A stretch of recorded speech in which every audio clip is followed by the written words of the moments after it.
Hey, what's going on, everybody? Hope everybody had a great weekend. I hope everybody, get ready for a great week.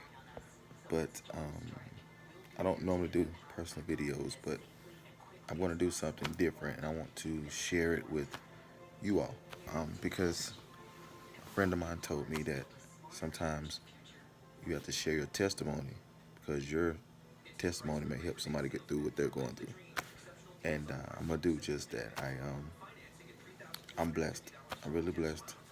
I Back in 2014, I got into some trouble. And maybe hard for you guys to be like, Jeff, trouble. Yeah, got into some trouble. And it cost me everything. I'm not gonna say in sugarcoat, I lost everything. I lost the family I was creating. I lost jobs. I lost cars. Lost everything that I personally had. And it was to the point where I was at rock bottom. And I spoke about this before. Sometimes, you know, rock bottom is good for you to get you to the point where you can understand that you're not better than anyone, you're not higher than anyone. You are who you are, and don't try to step on people to get to where you need to be. So I hit rock bottom 2014. I was brought in on charges, um, federal charges. I was in two count federal charges, and I was looking at a maximum of 10 years federal prison term. And uh, it had me all out left field. I didn't know, you know, what was what was going to happen. I had my kids to think about, my family to think about. At the time, had a fiance who I was, worried about. But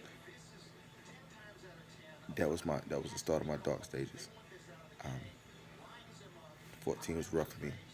I was brought in on those charges, and at that time, I really, really had to question my faith.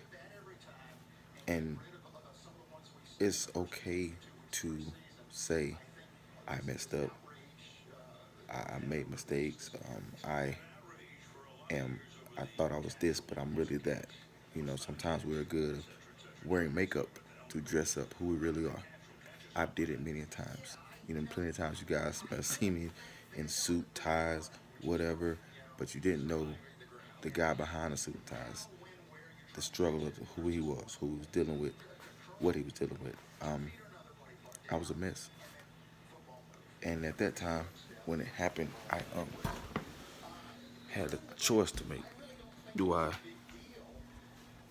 go back and cry? Or do I go back and man up? Because when the doors get shut in a in a jail cell, excuse me, mom can't help you, dad can't help you, your boys, your girls, nobody can help you. And I was at that point, nobody could help me. So I went on and I went before a judge.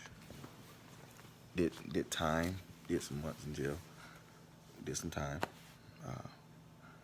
I embarrassed my family name, embarrassed my image to people who I was, but I made the mistake. And so went on for a judge.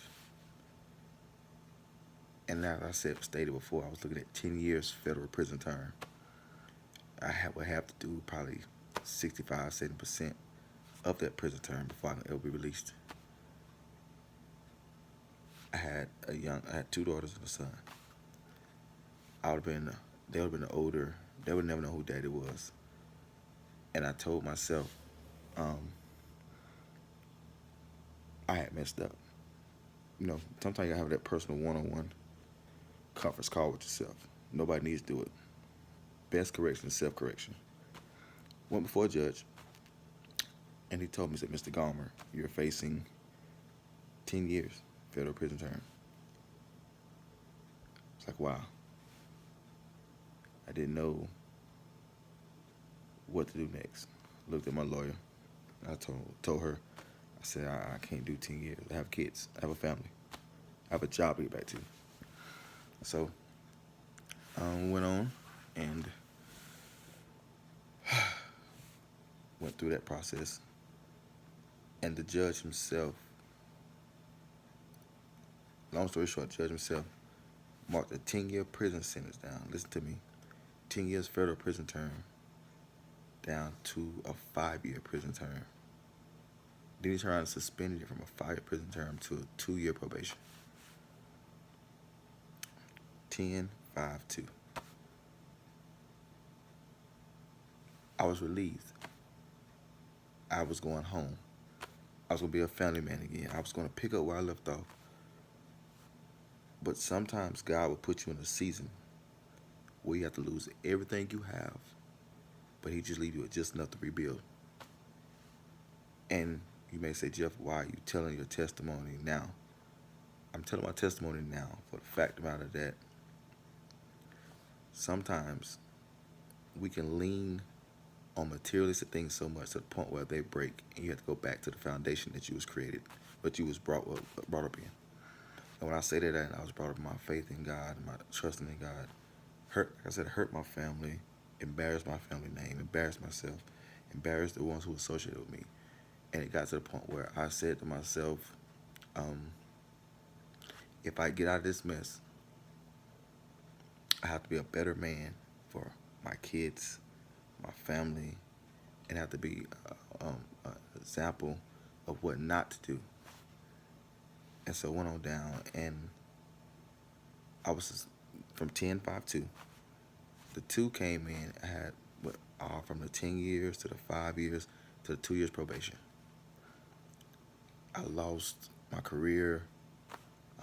Like I said, I lost my career. I lost everything I possibly owned. I had to start from scratch. And I'm thankful to be able to have a job.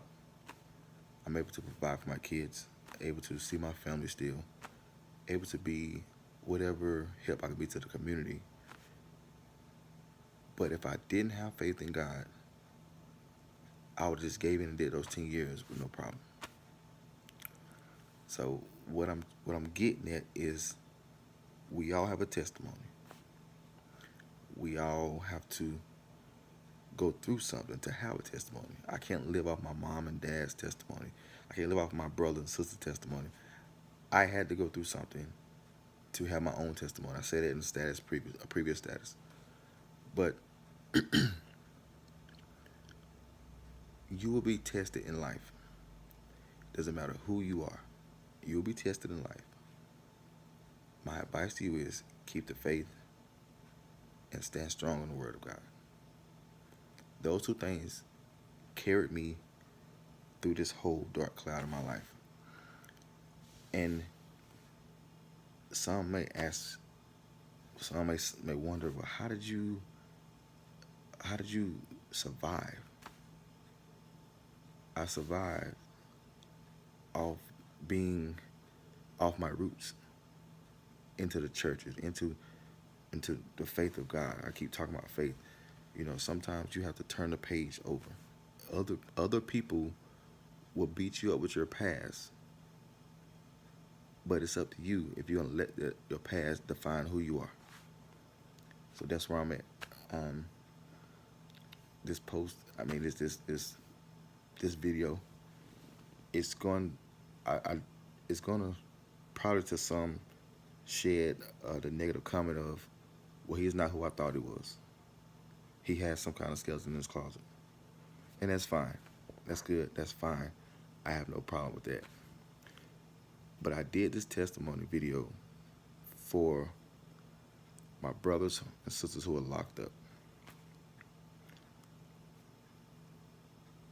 If you're watching this, I don't know if some of you have people incarcerated. I have a brother who's incarcerated. My word to them is keep the faith. Keep the faith. You made a mistake. Okay. You will be free soon. You'll be free soon. It's not what you did that will define you back then. It's when the doors open and you come back out, what you do then. What you do right at that moment.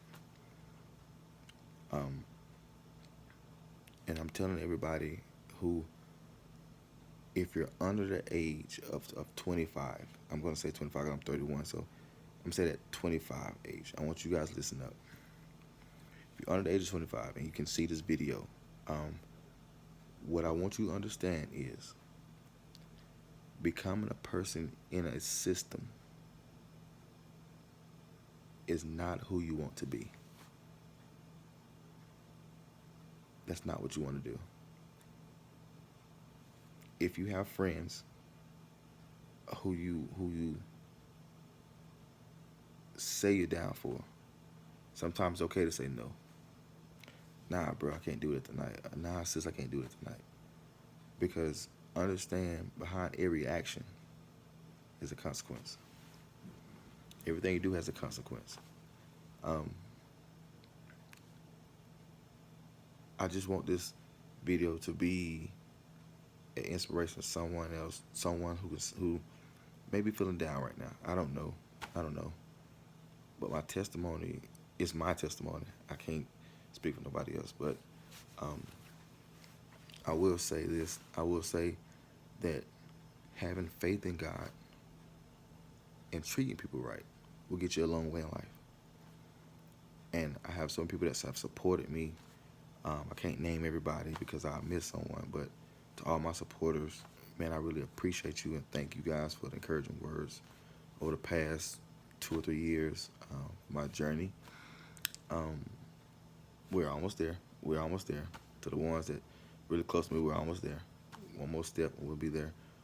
But I just want to say I thank you all for just being who you are. Being genuine, you can tell when people are genuine to you. You treat people good, they'll treat you right. You respect people, they respect you. You can't go around life thinking you can live long by disrespecting people. Because the same way you disrespect someone, they're going to come back and disrespect you. So I'm going to end this with telling everybody, man, to stay prayed up, man. We're living in a crazy time right now where the rights are being wrong and the wrongs are being dictated as rights. But I'm not going to get all, spiritual with you on that. But I will say just keep praying for everybody, man. Less talking about people. Just keep praying for everybody. Let's keep praying for everybody. Again, to my brothers and sisters locked up, man, we're praying for you. We're praying for you. It's going to be all right. It's going to be all right. I'm a firm believer of second chances at life because I keep saying to myself, 10 years, that's a long time in a federal prison. I've had my share of runnings with the police, but for 10 years, I can't see myself doing that and being able to function. Thinking about kids and home, things like that. But I'm thankful for my parents, my family, the few friends I have. I thank you because I separate friends. You can start. Some people you can have as friends, but they become family, and so that's why I separate my friends and family. But to my family, the friends that became family, they could classify as family. But to my friends, all of them, man, thank y'all for the calls, the text messages, words of encouragement, man. When your boy was down, I really appreciate you. But I'm going to end you guys with this. In life, you're going to meet people.